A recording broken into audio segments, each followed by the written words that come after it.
Assalamualaikum warahmatullahi wabarakatuh. Semangat KPU, KPU melayani. Bersama saya Indah di Bilik, bincang milik KPU Kolaka Utara.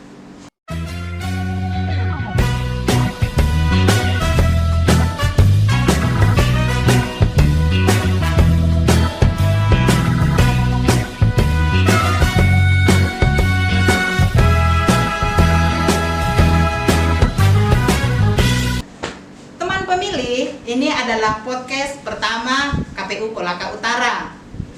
Di tempat ini kita bisa mengetahui KPU Kolaka Utara itu seperti apa dan bagaimana.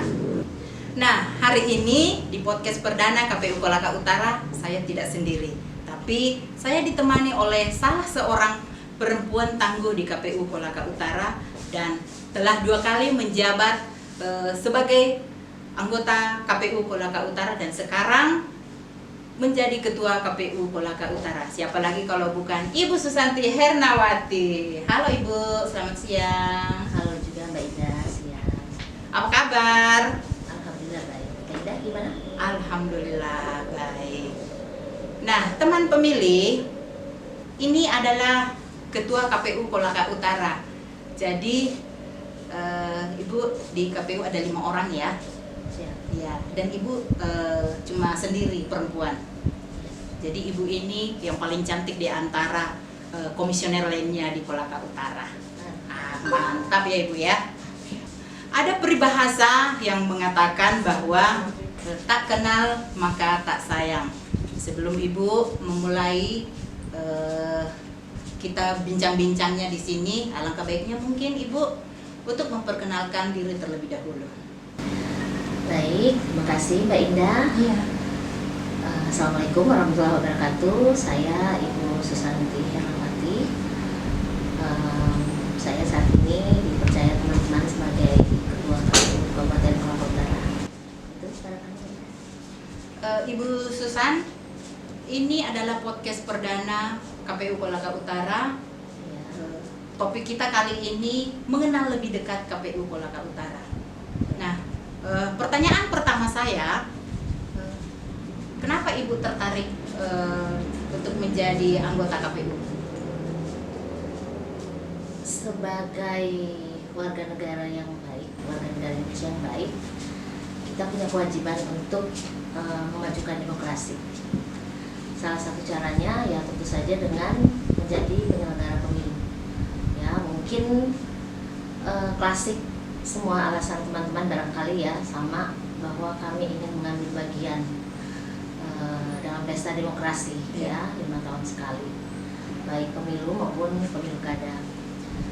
Cuman mungkin juga dilatar belakangi dari basic profesi saya sebelumnya sebagai lawyer. Jadi saya anggap antara profesi saya yang sekarang sebagai komisioner KPU itu passionnya dapat ya sama dengan pada saat saya sebagai lawyer atau pengacara. Itu mungkin yang menjadi yang mendorong saya untuk kemudian saya berani dan memberanikan diri untuk mendaftar sebagai komisioner KPU Kabupaten Kolaka Utara. Begitu Mbak Ibu. Oh iya. Terus berkarir di KPU itu mulai dari tahun berapa? Ya, jadi untuk yang periode sekarang ini periode kedua saya di KPU ya. Jadi pertama kali saya daftar di KPU Kabupaten Kolaka Utara itu tahun 2008. Jadi periode 2008-2013. Cuman saat itu pada saat pengumuman 10 besar saya ternyata hanya masuk 6 besar. Tapi di tahun 2010 salah seorang komisioner mengundurkan diri, kemudian saya masuk untuk sebagai PAW penggantian antar waktu, dan saya daftar lagi di 2018, tapi ternyata belum rezeki saya, dan daftar lagi di 2018 untuk periode 2018-2023. Alhamdulillah bisa lolos sampai tahap terakhir, dan alhamdulillah dipercaya untuk duduk menjadi ketua KPU Kabupaten Kolaka Utara. Demikian baik. Jadi periode ini periode kedua saya untuk menduduki jabatan sebagai komisioner Komisioner KPU Kabupaten Kolaka Utara. Demikian. Kalau di KPU itu kan biasanya ada divisi-divisi. Itu di KPU ada berapa divisi, Bu? Kalau untuk KPU Kabupaten Kolaka Utara itu ada 5 divisi ya. Jadi untuk ketua kita dipercaya untuk menduduki divisi keuangan umum, logistik dan rumah tangga ya. Kemudian ada divisi hukum dan pengawasan. Kemudian ada divisi teknis penyelenggaraan. Kemudian ada divisi sosialisasi pendidikan pemilih, kemudian partisipasi masyarakat dan juga divisi SDM ya. Jadi Sosdikli dan SDM. Selanjutnya ada divisi program perencanaan program dan data. Ya, jadi ada 5 divisi di KPU Kabupaten Kolaka Utara. Ibu sendiri memegang divisi apa? Divisi keuangan umum, logistik dan rumah tangga ya. Sebagai ketua itu kita dipercaya untuk membidangi divisi keuangan dan rumah tangga. Kemudian jika teman-teman pemilih atau saya misalnya yang ingin mendaftar menjadi komisioner, itu syarat-syaratnya apa saja, Ibu? Ya, jadi syarat untuk mendaftar sebagai anggota KPU Kabupaten Kota ya, jelas dia harus warga negara Indonesia, kemudian berusia minimal 30 tahun ya, berdomisili di wilayah kabupaten kota tempat kita daftar, kemudian setia dan taat pada Pancasila, Undang-Undang Dasar 1945, Negara Kesatuan Republik Indonesia, kemudian Bhinneka Tunggal Ika, dan juga setia kepada proklamasi kemerdekaan 17 Agustus 1945, berpendidikan minimal SMA untuk kabupaten kota. Oh, SMA boleh, Bu? Iya, kalau untuk kabupaten kota itu minimal SMA. Kalau untuk provinsi minimal S1 ya. Kemudian mempunyai kepribadian yang baik, berintegritas, jujur dan adil, tidak pernah dijatuhi hukuman yang mempunyai yang dengan ancaman hukuman 5 tahun penjara. Terus tidak sebagai anggota partai politik minimal 5 tahun terakhir. Kemudian bersedia tidak menduduki jabatan di BUMN atau BUMD, mengundurkan diri dari jabatan yang diduduki pada saat mendaftar, juga sehat jasmani rohani ya. Kemudian ada beberapa yang mempunyai pengetahuan tentang penyelenggaraan pemilu, ketatanegaraan dan kepartaian. Ya, ada beberapa lagi yang lain yang saya lupa mungkin ya. Begitu Wenda. Nah, pertanyaan saya selanjutnya, jika persyaratan sudah memenuhi semuanya, terus berkasnya itu dibawa kemana? Apa harus diantarkan langsung ke KPU pusat atau dikirim, bagaimana?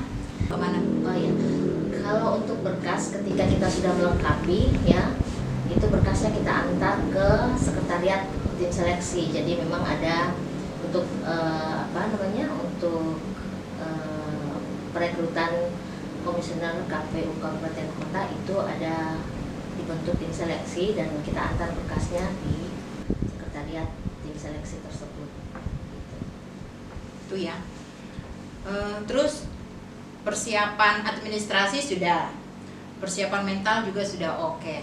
Terus ada tahap-tahap selanjutnya lagi yang harus disiapkan? Ya, tentu saja kita siap untuk mengikuti tes ya. Kemarin untuk periode ini kita mengikuti CAT ya, tentu saja kesiapan kita terkait pengetahuan tentang pemilu tujuan tentang penyelenggara pemilu seperti itu. Ya juga ya kesiapan mental tentu saja ya, karena setelah melewati tes CAT tersebut ya tentu saja kita akan ada tes kesehatan, ada psikotes ya. Jadi itu memang butuh kesiapan juga buat kita untuk mengikuti tes-tes tersebut, karena jangan sampai kita lolos CAT ternyata tidak lolos untuk tes-tes selanjutnya seperti itu. Setelah itu ada wawancara lagi oleh tim seleksi sebelum kemudian hasil wawancara kami diserahkan ke pimpinan di KPU RI untuk menetapkan 10 besar, kemudian dikirim ke KPU RI. Ya terakhir itu ada fit and proper test oleh pimpinan dari KPU RI untuk kemudian ditetapkan urutan 1 sampai 10. Oh, sudah di ranking. 10 besar ya. Oh. Selama Ibu menjabat sebagai ketua KPU, pernah tidak ada pihak-pihak lain yang mencoba untuk mengintimidasi Ibu? Kalau dulu iya pernah ya, tapi secara langsung tidak ke sayanya ya. Jadi menghubungi salah satu keluarga ya dengan ancaman, tapi saya tidak pernah menganggap itu sebagai sebagai hal yang bisa menyurutkan tekad saya untuk bisa jadi penyelenggara pemilu seperti itu, karena semua itu saya anggap bagian atau konsekuensi yang saya harus terima ketika saya mau jadi penyelenggara pemilu. Jadi hal-hal tersebut saya anggap biasa saja, jadi tidak menjadi hal yang bisa menyurutkan tekad saya untuk bisa tetap sebagai penyelenggara pemilu seperti itu. Jadi Ibu sempat mengalami ancaman ya? Pernah, tapi tidak langsung ya ke sayanya. Jadi menghubungi salah satu keluarga, tapi itu sudah lama ya, periode pertama saya yang lalu. Jadi apakah memang ancaman atau cuma sekedar nakut-nakuti, saya tidak tahu. Yang jelas memang pernah periode pertama saya pernah ada ancaman ke keluarga seperti itu. Atau ada yang pernah mengajak untuk bekerja sama atau kong kali kong bagaimana mestinya diatur? Kalau yang itu alhamdulillah Kak. Jadi mungkin ya mereka tahu bahwa penyelenggara pemilu itu tidak mungkin mau atau bisa kita ajak kong kali kong, karena pekerjaan kita itu jelas ya, dari bawah semua lihat, kita terbuka hasil pelaksanaan itu, mulai dari tingkat TPS itu kita tidak tutup-tutupi, kemudian pleno tingkat kecamatan juga semua lihat, semua bisa menyaksikan langsung bagaimana pelaksanaannya. Jadi saya rasa mereka tidak akan mungkin mau, karena dia tahu bahwa untuk melakukan hal tersebut sesuatu yang tidak masuk akal. Bukan kong kali kong ya. Jadi mereka tahu bahwa sebagai penyelenggara pemilu itu kita memang dituntut untuk punya integritas. Jadi tidak akan berani atau mau melakukan hal tersebut. Nah, pertanyaan saya yang selanjutnya, Ya. Di KPU itu kan masalah yang paling ini ya sekarang adalah partisipasi masyarakat. Ya. Bagaimana cara KPU Kolaka Utara meningkatkan partisipasi masyarakat? Anak-anak muda itu lebih melek teknologi ya. Jadi KPU Kabupaten Kolaka Utara itu melakukan sosialisasi melalui media sosial ya. Jadi saat ini kita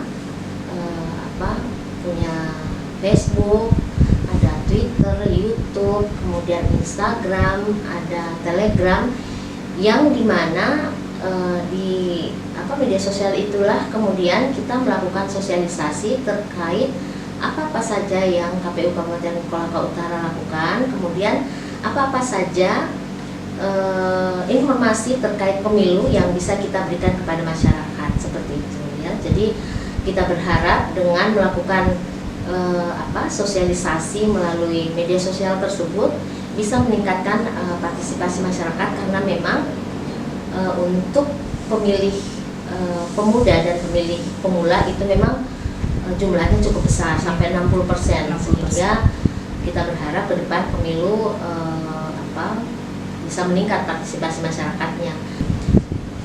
Ada beberapa varian ya yang bisa meningkatkan partisipasi pemilih, atau ada beberapa varian yang menyebabkan orang itu mau datang ke TPS. Iya. Ya, pertama itu orang tersebut terdaftar sebagai pemilih ya. Jadi orang bersemangat untuk datang ke TPS karena dia terdaftar ya. Kemudian kedua, menempatkan TPS itu di dekat dari pemukiman masyarakat ya, seperti itu. Jadi kalau terlalu jauh juga kan orang kadang malas, jauh sekali orang mau ke TPS-nya. Jadi selanjutnya tidak memisahkan TPS dalam satu keluarga ya, jadi satu rumah itu TPS-nya sama gitu. Selanjutnya TPS itu dibuat di tempat yang ramah terhadap pemilih yang berkebutuhan khusus. Misalnya pemilih yang disabilitas, seperti itu ya. Jadi itu yang bisa meningkatkan atau mendorong orang untuk datang ke TPS untuk menyalurkan hak pilihnya. Sekarang juga KPU Kolaka Utara itu sedang gencar-gencarnya melakukan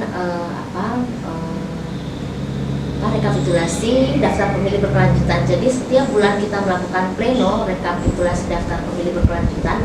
Bertujuan adalah agar semua masyarakat Kolaka Utara itu bisa terdaftar dalam daftar pemilih di KPU Kabupaten Kolaka Utara, seperti itu.